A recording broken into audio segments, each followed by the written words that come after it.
ರೋಗಗಳನ್ನು ನಿವಾರಣೆ ಮಾಡ್ತಕ್ಕಂಥ ಒಂದು ವಿಜ್ಞಾನವನ್ನು ನೀವು ತಿಳ್ಕೊಂಡಿರ್ತಕ್ಕಂಥ ವ್ಯಕ್ತಿ. ಆದ್ದರಿಂದ ನಾನೇನು ನಮಸ್ಕಾರವನ್ನು ಮಾಡ್ತಾ ಇದ್ದೀನಿ, ನನ್ನ ಜೀವನದಲ್ಲಿ ನನಗೆ ಯಾವುದೇ ರೀತಿಯಾಗಿರತಕ್ಕಂಥ ರೋಗ ರುಜಿನಗಳು ಬರದೇ ಇರಲಿ. ಹಿಂದೆ ಹೇಳಿದ್ದೆ, ರೋಗ ಎರಡು ಥರ, ಒಂದು ಪ್ರಾರಬ್ಧಾನುಸಾರ, ಇನ್ನೊಂದು ಆಹಾರದಿಂದ ಬರ್ತಕ್ಕಂಥ ರೋಗ. ಆಹಾರದಿಂದ ಬರ್ತಕ್ಕಂಥ ರೋಗ ಈಗಿನ ಕಾಲದ ಡಾಕ್ಟರ್ಸು ಮೆಡಿಸಿನ್ ಕೊಡ್ತಾರೆ, ಸರಿ ಹೋಗುತ್ತೆ. ಪ್ರಾರಬ್ಧದಿಂದ ಬರ್ತಕ್ಕಂಥ ರೋಗಕ್ಕೆ ಯಾವ ಮೆಡಿಸಿನ್ ಇಲ್ಲ, ಅದು ಕರ್ಕೊಂಡು ಹೋಗೋಕೆ ಬರ್ತಕ್ಕಂಥ. ಆ ರೋಗನ ನಿವಾರಣೆ ಮಾಡ್ತಕ್ಕಂಥ ಶಕ್ತಿ ಕೇವಲ ಆ ಭಗವಂತನ ಮಾತ್ರ ಇರತಕ್ಕಂಥ. ಇಲ್ಲಿ ನಾನು ರೋಗಿಯಾಗಿದ್ದೇನೆ ಅಂತಕ್ಕಂಥದ್ದು ಕೂಡ ಒಂದು ಮಾನಸಿಕ ಸ್ಥಿತಿ.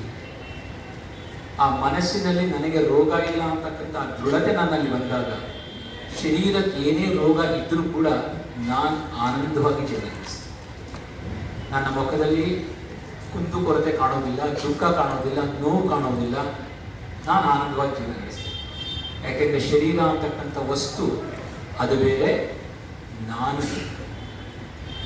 ನಾವು ಅದನ್ನು ಅಕ್ಸೆಪ್ಟ್ ಮಾಡ್ಕೊಳ್ತಕ್ಕಂಥದ್ದು ಬಹಳ ಕಷ್ಟ, ಆದರೆ ಅದೇ ಸತ್ಯ, ಅದೇ ಸತ್ಯ.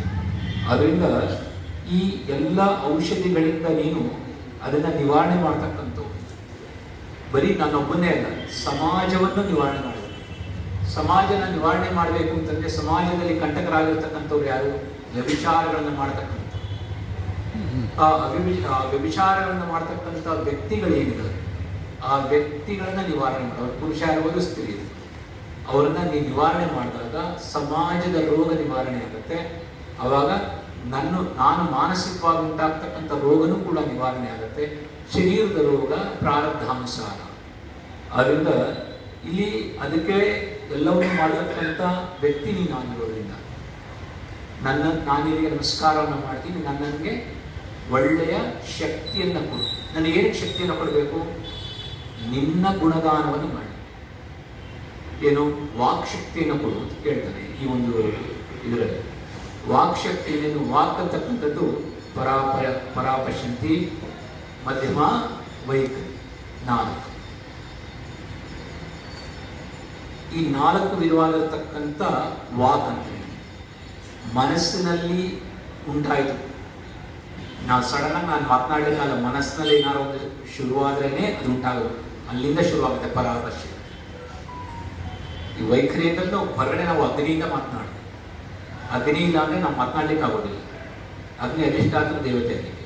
ಅದರಿಂದ ಆ ಅಗ್ನಿ ಇರಬೇಕು.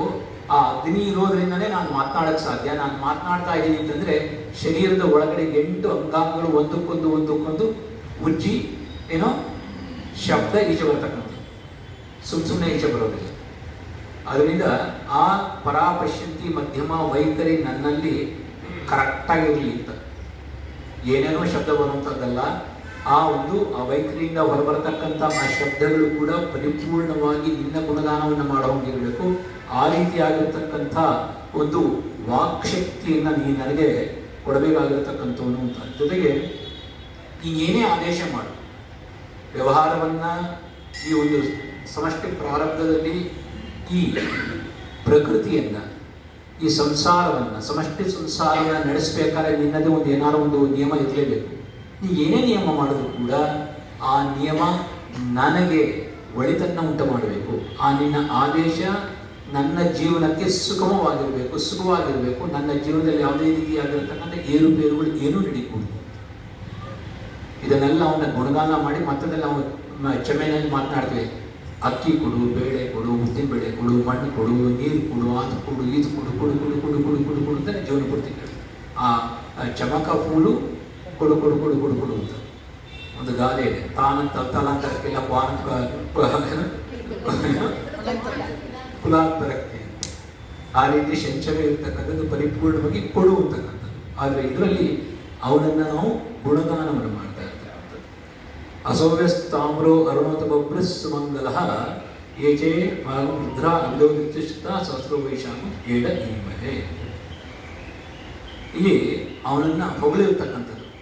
ಅವನು ಯಾವ ಬಣ್ಣ ಇದ್ದಾನೆ ನೋಡಲಿಕ್ಕೆ. ತಾಮ್ರದ ವರ್ಣದಿಂದ ಕೂಡಿರ್ತಕ್ಕಂಥವನು. ಕೆಲವರಿಗೆ ಅದು ಚಿನ್ನದ ವರ್ಣ ಅಂತಲೂ ಹೇಳ್ತೀವಿ, ಹೆಚ್ಚಾಗಿ ತಾಮ್ರದ ವರ್ಣ ಅಂತಲೇ ಹೇಳೋದು. ತಾಮ್ರ ಚಿನ್ನಕ್ಕಿನ್ನ ನೋಡಲಿಕ್ಕೆ ಬಳ ಅಂತ ಚೆನ್ನಾಗಿರ್ತದೆ.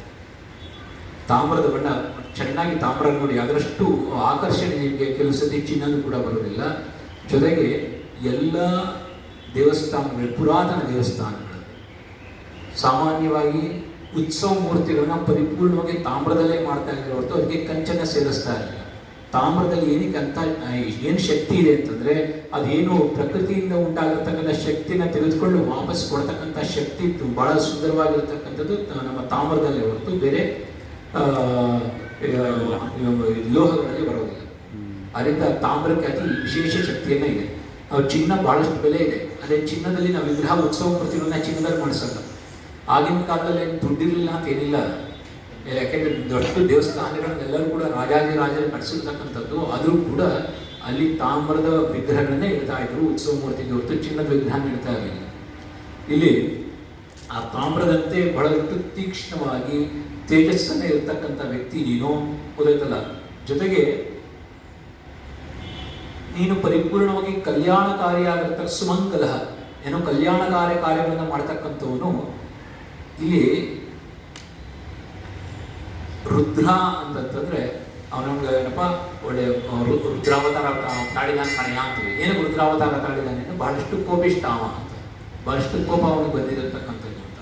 ಆ ರೀತಿಯಾಗಿ ನಿನ್ನ ಕೋಪ ತಾಪಗಳು ಏನಿದ್ರು ಕೂಡ ಅದೆಲ್ಲವೂ ಕೂಡ ನನ್ನ ಶತ್ರು ಮೇಲೆ ಹೋಗಿ ಹೊರತು ನನ್ನ ಮೇಲೆ ಬರದೇ ಇರಲಿ ಅಂತ ರುದ್ರಾಹ ಗೊತ್ತಾಯ್ತಲ್ಲ. ಜೊತೆಗೆ ಶಿತಾಹ ಸಹಸ್ರಶಃ ಅಂತಂದ್ರೆ ಈ ಸಾವಿರಾರು ಸಂಖ್ಯೆಯ ರುದ್ರರೇನಾಗಿದೆ, ಆ ಸಾವಿರಾರು ಸಂಖ್ಯೆಯ ರುದ್ರರೇನಾಗಿದೆ, ಆ ರುದ್ರಾವತಾರ ಏನಿದ್ರು ಕೂಡ ಅದೆಲ್ಲವೂ ಕೂಡ ಸಮಾಜಕ್ಕೆ ಕೆಡತನ ಮಾಡ್ತಕ್ಕಂಥ ಆ ಅಸುರರ ಮೇಲೆ, ನನ್ನ ಶತ್ರುಗಳ ಮೇಲೆ ಆ ನಿನ್ನ ರುದ್ರಾವತಾರ ಹೋಗ್ಲಿ ಹೊರತು ನನಗೆ ಅದರಿಂದ ಒಳಿತಾಗಬೇಕು. ನಿನಗೆ ಕೋಪ ಬಂದರೂ ಕೂಡ ನಿನ್ನ ರುದ್ರಾವತಾರದಿಂದ ನನಗೆ ಒಳಿತಾಗಬೇಕು. ಆ ರೀತಿಯಾಗಿ ಆ ಭಗವಂತನನ್ನ ಇಲ್ಲಿ ಹೊಗಳ್ತಾ ಇರ್ತಕ್ಕಂಥದ್ದು. ಜೊತೆಗೆ ಅಸೌರ್ಯೋ ವಸರ್ಪತಿ ನೀಲಗ್ರೀವೋ ವಿಲೋಹಿತಃ ಉದಯನಂ ಗೋಪ ಅದೃಶನ್ನ ಆರ್ಯ. ಅಪ್ಪ ನೀನು ದುಷ್ಟರಿಗೆ ಶಿಕ್ಷೆಯನ್ನು ಮಾಡ್ತಕ್ಕಂಥವನು, ಶಿಷ್ಟರಿಗೆ ಬಹಳಷ್ಟು ಒಳಿತನ ಮಾಡ್ತಕ್ಕಂಥವನು. ನಿನ್ನಂಥ ವ್ಯಕ್ತಿ ಮತ್ತೊಬ್ಬ ಇಲ್ಲಿ ಇಲ್ಲ. ಆದ್ರಿಂದ ಇಲ್ಲಿ ನಿನ್ನನ್ನ ಜೊತೆಗೆ ಇಲ್ಲಿ ಯಾರು ಸಮಾಜವನ್ನ ರಕ್ಷಿಸ್ತಾ ಇರೋ ಆ ಸೇನಾಧಿಪತಿ ಆಗಿರ್ತಕ್ಕಂಥ ಯಾರಿದಾನೋ, ಈ ಜನಗಳ ಸಾಮಾನ್ಯ ಜನರ ಕರ್ತವ್ಯ ಏನಪ್ಪ ಅಂದ್ರೆ ಆ ಸೇನಾಧಿಪತಿಗಳನ್ನ ಚೆನ್ನಾಗಿ ನೋಡ್ಕೊಳ್ತಕ್ಕಂಥ ಕರ್ತವ್ಯ. ಆ ಸೇನಾಧಿಪತಿಗಳನ್ನ ಚೆನ್ನಾಗಿ ನೋಡ್ಕೊಳ್ತಾ ಹಾಗೆ ಆ ಜನರಲ್ಲಿ ಆ ಒಂದು ಬುದ್ಧಿಯನ್ನು ಕೊಡುವು ಅಂತಕ್ಕಂಥದ್ದನ್ನ ಈ ಒಂದು ಮಂತ್ರದಲ್ಲಿ ಕೇಳ್ಬೋದು. ಏನಕ್ಕೆ ಅಂದ್ರೆ ಒಬ್ಬ ಉದಾಹರಣೆಗೆ ಇಲ್ಲಿಗೆ MLA ಇರ್ಬೋದು, ಇಲ್ಲ MP ಇರ್ಬೋದು, ಇಲ್ಲಿ ಯಾರು ಮಿನಿಸ್ಟರ್ ಇರ್ಬೋದು, ಏನೋ ಒಂದು ಇರ್ಬೋದು. ಅವನು ಧರ್ಮದ ಪರವಾಗಿದ್ದಾಗ ಮಾತ್ರ ಈ ಶ್ಲೋಕದ ಅರ್ಥದಲ್ಲಿ ನಾವು ಆ ವ್ಯಕ್ತಿಯನ್ನು ನೋಡಿದಾಗ ಅವನು ಸಮಾಜದ ಹಿತವನ್ನು ಬಯಸೋನಾಗಿರಬೇಕು, ಜೊತೆಗೆ ದೈವಿ ಪುರುಷನಾಗಿರಬೇಕು. ಆ ವ್ಯಕ್ತಿಯನ್ನ ಚೆನ್ನಾಗಿ ನೋಡ್ಕೊಳ್ತಕ್ಕಂಥ ಕರ್ತವ್ಯ ಆ ಒಂದು ಜನಗಳ ಕೈಯಲ್ಲಿ ಬರಬೇಕಾಗಿರ್ತಕ್ಕಂಥದ್ದು. ಅವನಿಗೆ ಯಾವುದೇ ರೀತಿ ಆಗಿರ್ತಕ್ಕಂಥ ಕುಂದುಕೊರತೆಗಳು ಆಗಲೇ ಅವನಿಗೆ ಸಾಮಾನ್ಯ ಜನರು ಆ ವ್ಯಕ್ತಿಯನ್ನು ನೋಡ್ಕೋಬೇಕು. ಆವಾಗ ಆ ವ್ಯಕ್ತಿ ಏನ್ ಮಾಡ್ತಾನೆ, ನಮ್ಮನ್ನ ಚೆನ್ನಾಗಿ ನೋಡ್ಕೋತಾನೆ. ಏನಕ್ಕೆ? ಆ ವ್ಯಕ್ತಿನೂ ಕೂಡ ಆ ಭಗವಂತನ ಸ್ವರೂಪವನ್ನು ಕಾಣಕ್ಕೋಸ್ಕರ. ಯಾಕೆಂದ್ರೆ ಅವನು ದೈವಿ ಪುರುಷನಾಗಿರೋದ್ರಿಂದ ಇಲ್ಲಿ ಆ ಮಂತ್ರದಲ್ಲಿ ಈ ಮಂತ್ರದಲ್ಲಿ ಅದರ ಬಗ್ಗೆ ತಿಳಿಸ್ತಾರೆ. ಜೊತೆಗೆ ಇಲ್ಲಿ ನೀಲಗ್ರೀವ ವಿಲೋಹಿತ, ಅವನು ನೀಲಮಣಿ ಆಗಿರ್ತಕ್ಕಂತಹ ಸುಂದರವಾಗಿರ್ತಕ್ಕಂಥ ಕತ್ತಿನಲ್ಲಿ ಮಾಲೆ ಧರಿಸಿರ್ಬೋದು ಅಂತಾನೆ ಹೇಳ್ಬೋದು. ಜೊತೆಗೆ ಅವನ್ನ ನೀಲಕಂಠ ಅಂತಾನೆ ಹೇಳ್ತಾ ಅವನ ಕತ್ತು ಪರಿಪೂರ್ಣವಾಗಿ ನೀಲಿ ಬಣ್ಣವನ್ನು ಆಗಿರ್ತಕ್ಕಂಥದ್ದು. ಅದೆಲ್ಲ ಆ ಕಥೆಯೆಲ್ಲ ತಮಗೆಲ್ಲರಿಗೂ ಗೊತ್ತಿರ್ತಕ್ಕಂಥದ್ದು. ಆ ನಂಜುಂಡೇಶ್ವರ ಅದಕ್ಕೆ ನಮ್ಮಲ್ಲೇ ವಿರಾಜಮಾನನಾಗಿರ್ತಕ್ಕಂಥವ್ರು. ಮೈಸೂರಿಂದ ಇನ್ನೊಂದು 25 ಕಿಲೋಮೀಟರ್ ದೂರದಲ್ಲಿ. ನಂಜು ಅಂತಂದ್ರೆ ವಿಷ ಅಂತ, ಅದನ್ನು ಯಾರು ಉಂಡಿದವನು ಅದರಿಂದ ಅವನು ನಂಜುಂಡ ಅಂತ. ಈ ರೀತಿಯಾಗಿ ಇಲ್ಲಿ ಈ ಗೋಪಾಹ ಅಂದ್ರೆ ಗೋಪಾಲಕರು, ಈ ಗೋಪಾಲಕರು ಕಾಡಲ್ಲೆಲ್ಲ ಸುತ್ತಕೊಂಡು ಹಸುಗಳನ್ನ ಮೇಯಿಸ್ಕೊಂಡು ಹಸುಗಳನ್ನ ಸೇವೆ ಮಾಡ್ಕೊಂಡು ಇರ್ತಕ್ಕಂಥವ್ರು. ಅವರೆಲ್ಲರೂ ಕೂಡ ನಿನ್ನನ್ನ ಕಂಡಿದ್ದಾರೆ ಅಂತ. ನಿನ್ನನ್ನು ಕಂಡಿದ್ದಾರೆ ಅಂತಂದ್ರೆ ಹೆಂಗೆ ಅರ್ಥ? ಅವರು ಏನಕ್ಕೆ ನಿನ್ನನ್ನು ಕಂಡಿದ್ದಾರೆ ಅಂತಂದ್ರೆ ಅವ್ರು ಎಲ್ಲ ಕಡೆ ಜನಸಾಮಾನ್ಯರ ಜೊತೆ ಸಾಮಾನ್ಯವಾಗಿ ಗೋಪಾಲಕರು ಇರುವುದಿಲ್ಲ, ಅವರು ಒಂಟಿಯಾಗಿರ್ತಾರೆ. ಒಂಟಿಯಾಗಿ ಗೋವಿನ ಸೇವೆಯನ್ನು ಮಾಡ್ತಾ ಇದ್ದಾಗ ಅವರ ಮನಸ್ಸಿನಲ್ಲಿ ಪರಿಪೂರ್ಣವಾಗಿ ಆ ಗೋವಿನ ಬಗ್ಗೆ ಯೋಚನೆ ಚಿಂತನೆ ನಿರಂತರವಾಗಿ ನಡೀತಾ ಇರ್ತದೆ. ಮುಕ್ಕೋಟಿ ದೇವತೆಗಳು ಇರತಕ್ಕಂಥ ಒಂದು ಸ್ಥಾನ ಯಾವುದಪ್ಪ ಅಂದ್ರೆ ಆ ಗೋಮಾತೆ, ಅದರ ಸೇವೆಯನ್ನು ಅವರು ಮಾಡ್ತಾ ಇರೋದ್ರಿಂದ ಅವರ ಸೇವೆಗೆ ಸುಪ್ರೀತನಾಗಿ ನೀನು ಅವರಿಗೆ ಆ ಒಂದು ಜಾಗದಲ್ಲಿ ನೀನು ಅವ್ರಿಗೆಲ್ಲರಿಗೂ ಕೂಡ ದರ್ಶನವನ್ನು ಕೊಡ್ತಾ ಇದೀಯ ಅಂತ. ಜೊತೆಗೆ ಇಲ್ಲಿ ಅದೃಶ್ಯನ್ ಅನ್ನೋದಕ್ಕೆ ಒಂದು ಅರ್ಥ ಏನು ಹೇಳ್ತಾರೆ, ನೀರನ್ನು ತೆಗೆದುಕೊಂಡ್ಬರ್ತಕ್ಕಂಥ ಸ್ತ್ರೀಯರು ಏನ ಈ ಹಳ್ಳಿಗಳಲ್ಲೆಲ್ಲ ಹೋಗಿ ನೀರನ್ನ ತೆಗೆದುಕೊಂಡು ಬರ್ತಾರೆ. ನೀರು ಏನಕ್ಕೆ ತಗೊಂಡ್ಬರ್ತಾ ಇದ್ದಾರೆ ಅವರು? ಬರೀ ಅವ್ರ ಸ್ವಾರ್ಥಕ್ಕೋಸ್ಕರ ತರ್ತಾರ? ಮನೆ ಮಂದಿಗೆಲ್ಲರಿಗೂ ಆಗಬೇಕು ಅಂತ ಅಡುಗೆ ಮಾಡಬೇಕು. ಅಡುಗೆಯಿಂದ ಅವಾಗೆಲ್ಲ ಹೊರ ಭಿಕ್ಷುಕರು ಬರೋರು, ಮನೆಯವರು ಊಟ ಮಾಡೋರು, ಸನ್ಯಾಸಿಗಳು ಬರೋರು, ಜೊತೆಗೆ ದಾನ ಧರ್ಮ ಮಾಡೋದು ಪ್ರತಿಯೊಂದಕ್ಕೂ ನೀರು ಬೇಕು. ಆ ನೀರನ್ನು ಓದ್ಕೊಂಡು ಬರ್ತಕ್ಕ ಆ ಒಂದು ಅಂದರೆ ಆ ನೀರಿನ ಹಿಂಭಾಗದಲ್ಲಿ ಅವರ ಮನಸ್ಸಿನಲ್ಲಿ ಸಮಾಜದ ಒಂದು ಏಳಿಗೆ, ಜನರ ಉದ್ಧಾರ, ಜನರಿಗೆ ಒಳಿತಾಗಬೇಕು ಅಂತಕ್ಕಂಥ ಒಂದು ಭಾವನೆ ಇಟ್ಕೊಂಡು ಆ ನೀರನ್ನು ತರ್ತಾ ಇದ್ರು. ಆ ಭಾವನೆಗೆ ನೀನು ಬೆಲೆ ಕೊಟ್ಟು ಅವ್ರಿಗೆಲ್ಲರಿಗೂ ಕೂಡ ನೀನು ದರ್ಶನವನ್ನು ಕೊಡ್ತಾ ಇರ್ತಕ್ಕಂಥ ವ್ಯಕ್ತಿ ನೀನು ಅಂತ. ಆದ್ರಿಂದ ಅಂಥವ್ರಿಗೆಲ್ಲ ದರ್ಶನ ಕೊಟ್ಟಿದೆಯಾ, ಆದ್ರಿಂದ ನನಗೂ ಕೂಡ ನಿನ್ನ ಕೃಪೆ ನಿರಂತರವಾಗಿರಲಿ ಅಂತಕ್ಕಂಥದ್ದನ್ನ ಇಲ್ಲಿ ಮಾತನಾಡ್ತಾನೆ. ಜೊತೆಗೆ ಈ ಆ ರೀತಿಯಾಗಿರ್ತಕ್ಕಂಥ ರುದ್ರ ನಮಗೆ ಆನಂದವನ್ನು ಕೊಡಲಿ. ನಾವೇನೇ ಮಾಡಿದ್ರು ಕೂಡ ಆನಂದಕ್ಕೋಸ್ಕರನೇ ಎಲ್ಲ ಮಾಡ್ತಾನೆ, ಬೇರೆ ಏನಕ್ಕೂ ಮಾಡೋದಿಲ್ಲ. ಏನೇ ಕಷ್ಟಪಟ್ಟು ದುಡಿತಾ ಇದ್ದೀವಿ, ಆನಂದವಾಗಿರೋಣ. ಯಜ್ಞ ಯಾಗಾದಿಗಳನ್ನು ನಾವು ಮಾಡ್ತಾ ಇದ್ವಿ, ಏನಕ್ಕೆ ಮಾಡ್ತಾ ಇದ್ವಿ? ಆನಂದವಾಗಿ ನಾನು ಇರಬೇಕು, ನಮ್ಮ ಸಮಾಜನೂ ಆನಂದವಾಗಿರ್ಬೇಕು. ಅದಕ್ಕೆ ನಾವು ಸಾಮೂಹಿಕವಾಗಿ ಯಜ್ಞ ಯಾಗಾದಿಗಳನ್ನು ಮಾಡಬೇಕು. ವೈಯಕ್ತಿಕವಾಗಿ ಮನೆಯಲ್ಲಿ ಮಾಡ್ತಕ್ಕಂಥ ಯಜ್ಞ ಯಾಗಾದಿಗಳೇನು? ನಾನು ನನ್ನ ಹೆಂಡತಿ ಮಕ್ಕಳು ಮಾತ್ರ ಚೆನ್ನಾಗಿ. ಅಲ್ಲೇನಾಯ್ತು? ಅದು ಸ್ವಾರ್ಥಪರವಾಯಿತು. ಇದು ಲೋಕಹಿತಾರ್ಥ. ನೀವು ಮಾಡ್ತಾ ಇರ್ತಕ್ಕಂಥ ಲೋಕಹಿತಾರ್ಥ. ಲೋಕಹಿತದಲ್ಲಿ ಬಹಳಷ್ಟು ಹೆಚ್ಚಿನ ಫಲ. ನೀವು ವೈಯಕ್ತಿಕವಾಗಿ ನಿಮ್ಮ ಮನೆಯಲ್ಲಿ ನಿಮ್ಮ ಮನೆ ಸಂಸಾರ ಉದ್ಧಾರ ಆಗಲಿ ಅಂತ ಯಜ್ಞಯಾಗಾದಿ ವೈದಿಕರನ್ನ ಖರ್ಚು ಮಾಡಿದಾಗ ಏನು ಫಲ ಸಿಗುತ್ತೋ ಅದೇ ಯಜ್ಞಯಾಗಾದಿನ ಲೋಕಹಿತಕ್ಕೆ ನೀವು ಮಾಡಿದ್ದೇ ಆಯಿತು ಅಂದರೆ ನಿಮ್ಮ ಮನೆಗೂ ಒಳಿತ ಆಗ್ತಕ್ಕಂಥದ್ದು, ಅದರ ದ್ವಿಗುಣವಾಗಿ ನಿಮಗೆ ಫಲ ಸಿಗ್ತಕ್ಕಂಥದ್ದು ಲೋಕಕ್ಕೂ ಒಳಿತ. ಲೋಕಹಿತ ನನ್ನನ್ನು ಹೊರತುಪಡಿಸಿ ಬೇರೆ ಯಾವ ಲೋಕನೂ ಇಲ್ಲ. ಚೆನ್ನಾಗಿ ನಾವು ಕೈ ಸುಮಾರು ಸತಿ ಪ್ರತಿ ಸತಿ ಮೈ ಕುಡ್ಕೊಂಡಾಗಲೂ ಹೇಳ್ತಾರೆ. ಏನಕ್ಕೆ ಅಂದರೆ ಇದು ಚೆನ್ನಾಗಿ ನಿಮ್ಮ ಮನದಟ್ಟಾಗಬೇಕು.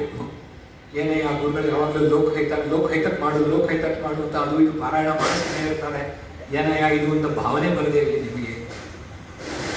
ನಿಜನೂ ಕೂಡ ಏನಕ್ಕೆ ಅಂತಂದರೆ ಲೋಕಹಿತದಲ್ಲಿ 4 ಜನ ಚೆನ್ನಾಗಿದ್ದರೆ ಅದಕ್ಕಿಂತ ಉತ್ತಮ ಇನ್ನೇನೂ ಇಲ್ಲ. ತತ್ಸವಿತುರ್ವರೇಣ್ಯಂ ತತ್ ಅಂದ್ರೇನು? ನಿತ್ಯ ಶುದ್ಧ ಬುದ್ಧ ಮುಕ್ತ ಸ್ವಭಾವನಾಗಿರ್ತಕ್ಕಂಥ ಆ ಚೈತನ್ಯ ಸ್ವರೂಪಿ ಏನಿದಾನೆ ಅಲ್ಲಿ ನೀವು ಗಾಯತ್ರಿ ಮಂತ್ರವನ್ನು ನೋಡಿದ್ರೆ ಎಲ್ಲಿ ಗಾಯತ್ರಿ ನಿನಗೆ ನಮಸ್ಕಾರ ಮಾಡ್ತೀನಿ ಅಂತ ಎಲ್ಲೂ ಇಲ್ಲ. ಚೆನ್ನಾಗಿ ಅರ್ಥ ಮಾಡಿ. ಅವಳು ಆ ತತ್ಸವಿತ ಆ ಶುದ್ಧ ಪ್ರಕಾಶವಾಗಿ ಏನಿದೆ ಆ ಪ್ರಕಾಶ ಚೈತನ್ಯ ಅನ್ನೋದಿದೆ, ಆ ಚೈತನ್ಯ ನನಗೆ ಶಕ್ತಿ ಕೊಡಲಿ. ಜೊತೆಗೆ ಅಲ್ಲಿ ಪ್ರಚೋದಯಾತ್ಗೆ ಬಹಳ ಸುಂದರವಾಗಿ ಕೆಲವರು ಅರ್ಥ ಏನು ಹೇಳ್ತಾರೆ ಅಂತಂದ್ರೆ ಎಲ್ಲರೂ ಚೆನ್ನಾಗಿ ನಾನೊಬ್ಬನೇ ಎಲ್ಲರೂ ಚೆನ್ನಾಗಿರ್ಲಿ ಇದ್ರೆ ಅದು ನನ್ನನ್ನು ಬಿಟ್ಟಾಗತ್ತೆ. ಎಲ್ಲರೂ ಚೆನ್ನಾಗಿರ್ಬೇಕಪ್ಪ ಅಂದರೆ ನನ್ನನ್ನು ಸಹಿತವಾಗಿ ಎಲ್ಲರೂ ಚೆನ್ನಾಗಿರ್ಬೇಕು. ಅದರಿಂದ ಗಾಯತ್ರಿ ಮಂತ್ರವನ್ನು ಎಲ್ಲರೂ ಏನಕ್ಕೆ ಜಪ ಮಾಡ್ತಾರೆ ಅಂತಂತಂದ್ರೆ ಅದರಲ್ಲಿ ಒಂದು ಕೇವಲ ಒಂದು ವ್ಯಕ್ತಿ, ಒಂದು ಧರ್ಮ, ಒಂದು ದೇವತೆಗೆ ಮೀಸಲಾಗಿರ್ತಕ್ಕಂಥ ಮಂತ್ರ ಅಲ್ಲ. ಕಾಲಾನಂತರದಲ್ಲಿ ಎಲ್ಲ ದೇವತೆಗಳಿಗೂ ನಾವು ಗಾಯತ್ರಿ ಮಂತ್ರವನ್ನು ನಾವು ಮಾಡಿದ್ದೀವಿ, ಅದು ಬೇರೆ ವಿಚಾರ. ಆದರೆ ಮೂಲ ಗಾಯತ್ರಿ ಮಂತ್ರ ಏನಿದೆ ಆ ತತ್ಸವಿತುರ್ವರೇಣ್ಯಂ ವಿಶ್ವಾಮಿತ್ರ ವರೆಗೂ ಬಂದರೂ ಆ ಗಾಯತ್ರಿ ಮಂತ್ರ ಇತ್ತು. ವಿಶ್ವಾಮಿತ್ರ ಬಂದರೆ ಆ ವ್ಯಾಹುತಿ ತೋಂಬೋರ್ಗು ಬಸ್ವ ಅದು ವಿಶ್ವಾಮಿತ್ರ ಅನ್ನೋದು ಕೊಡುಗೆ. ಆ ತದ್ ಅಂದ್ರೇನು? ನಿತ್ಯ ಶುದ್ಧ ಬುದ್ಧ ಮುಕ್ತ ಸ್ವಭಾವ ಚೈತನ್ಯ ಸ್ವರೂಪಿ, ಎಲ್ಲ ಕಡೆ ಇರ್ತಕ್ಕಂಥವನು, ಸರ್ವತ್ರ ಅವನು ಇಲ್ಲಿರ್ತಕ್ಕಂಥ ಜಾಗ ಇಲ್ಲ. ಅವನು ನನಗೆ ಧೀಮಹಿ ಅಂದರೆ ನನ್ನ ಬುದ್ಧಿಯನ್ನು ಪ್ರಕಾಶಗೊಳಿಸಲಿ, ನನ್ನ ಬುದ್ಧಿಯನ್ನು ಚುರುಕು ಮಾಡಲಿ. ವಿದ್ಯಾರ್ಥಿಗಳು ಮಾಡಿದಾಗ ನನ್ನ ಬುದ್ಧಿಗೆ ಹೆಚ್ಚಿನ ಶಕ್ತಿಯನ್ನು ಕೊಡಲಿ, ಜ್ಞಾನ ಶಕ್ತಿಯನ್ನು ಕೊಡಲಿ ಅಂತ ಅರ್ಥವನ್ನು ತಗೋಬಹುದು. ಅದರಿಂದ ನನಗೆ ಆನಂದವನ್ನು ಉಂಟು ಮಾಡಿ. ಆನಂದ ನನಗೆ ಏನಕ್ಕೆ ಬೇಕು? ನನ್ನ ಸ್ವರೂಪ. ಆನಂದ ಅಂತಕ್ಕಂಥ ನನ್ನ ಸ್ವರೂಪ. ಸಂತೋಷಕ್ಕೂ ಆನಂದಕ್ಕೂ ಬಹಳಷ್ಟು ವ್ಯತ್ಯಾಸ ಇದೆ. ಸಂತೋಷ ಆನಂದ ಎರಡೂ ಇದೆ. ನನಗೆ ಇಂಕ್ರಿಮೆಂಟ್ ಸಿಕ್ತು, ಬಹಳ ಖುಷಿ ಆಯಿತು.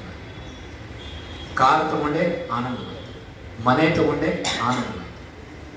ಮದುವೆ ಮಾಡಿಕೊಂಡೆ ಆನಂದ ಆಯ್ತು ಸ್ವಲ್ಪ ವರ್ಷ. ನಿಜ. ಅದರಿಂದ ಆ ಸಂತೋಷ ಅಂತಕ್ಕಂಥದ್ದು ಯಾವುದಾರೋ ಒಂದು ವಸ್ತುವಿನ ಮೇಲೆ, ವ್ಯಕ್ತಿಯ ಮೇಲೆ ನಿರ್ಧಾರಿತವಾಗಿ ನಮ್ಮ ಮನಸ್ಸಿಗೆ ಮುದವನ್ನು ಕೊಡ್ತಕ್ಕಂಥ ಒಂದು ಪ್ರಕ್ರಿಯೆ ಏನಿದೆ ಅದನ್ನು ನಾವು ಸಂತೋಷ ಅಂತ ಹೇಳ್ತೀವಿ. ಆದರೆ ಆನಂದ ಅನ್ನೋದಕ್ಕೆ ಯಾವುದೇ ರೀತಿಯಾಗಿರ್ತಕ್ಕಂಥ ವಸ್ತುವಿನ ಮೇಲೆ ನಿರ್ಧಾರಿತವಾಗಿರ್ತಕ್ಕಂಥ ಒಂದು ವ್ಯವಸ್ಥೆ ಬೇಕಾಗಿಲ್ಲ. ಯಾವುದ್ರ ಮೇಲೂ ನಾವು ಡಿಪೆಂಡ್ ಆಗಬೇಕಾದಿಲ್ಲ. ಆ ಆನಂದ ಅಂತಕ್ಕಂಥದ್ದು ನಮ್ಮ ಸ್ವಸ್ವರೂಪ ಆಗಿರೋದ್ರಿಂದ ಆನಂದವನ್ನು ಕೊಡುವಂದ್ರೆ ಏನರ್ಥ ಇಲ್ಲಿ, ನನಗೆ ನನ್ನ ಬಗ್ಗೆ ಪರಿಪೂರ್ಣವಾಗಿರ್ತಕ್ಕಂಥ ಜ್ಞಾನವನ್ನು ಕೊಡು. ನಾನು ಏಕಾಸಿನ ನಾಡಿ ಅಂತ ಅನ್ಕೊಂಡು ಕೂತಿದ್ದೀನಿ, ಆದರೆ ನಿಜವಾಗ್ಲೂ ನನಗೂ ಗೊತ್ತು ನಾವು ಏಕಾಸಿನ ನಾಡಿ ಅಲ್ಲ ಅಂತ. ಆದರೂ ಅದನ್ನು ಬಿಡೋಕ್ಕಾಗ್ತಾ ಇಲ್ಲ, ಒಪ್ಕೊಳ್ಳೋಕ್ಕಾಗ್ತಾ ಇಲ್ಲ, ಬಿಸಿ ತುಪ್ಪ ಇತ್ತು ನನಗೆ. ಆದ್ದರಿಂದ ಪರಿಪೂರ್ಣ ಜ್ಞಾನವನ್ನು ನನಗೆ ಕೊಡು. ಆವಾಗಲೇ ನನಗೆ ಆನಂದದ ಅನುಭೂತಿ ಆಗಲಿಕ್ಕೆ ಸಾಧ್ಯ. ನಾವೆಲ್ಲ ರುದ್ರವನ್ನು ಮಾಡ್ತಾ ಇದ್ದೀವಿ. ರುದ್ರವನ್ನು ಮಾಡೋದ್ರಿಂದ ಏನಾಗುತ್ತೆ, ನನಗೇನು ಸಿಗುತ್ತೆ? ಆನಂದ ಸಿಗುತ್ತೆ. ಅದಕ್ಕೋಸ್ಕರನೇ ನೀವು ನಿಮ್ಮ ಕೈಯಲ್ಲಿ ರುದ್ರ ಮಾಡಿಸ್ತಾ ಇರೋದು. ಅದು ಘನಪಾರಾಯಣದಲ್ಲಿ ಅಂತಂದರೆ ಅನಿಗಿಂತಿ, ಅದಕ್ಕೆ ಅಮಿತ ಫಲ. ನೀವು ಏನು ಹೇಳ್ತೀರೋ ಅದಕ್ಕಿಂತ ಹೆಚ್ಚಿನ ಫಲವನ್ನು ಕೊಡ್ತಕ್ಕಂಥವ್ರು ಭಗವಂತ.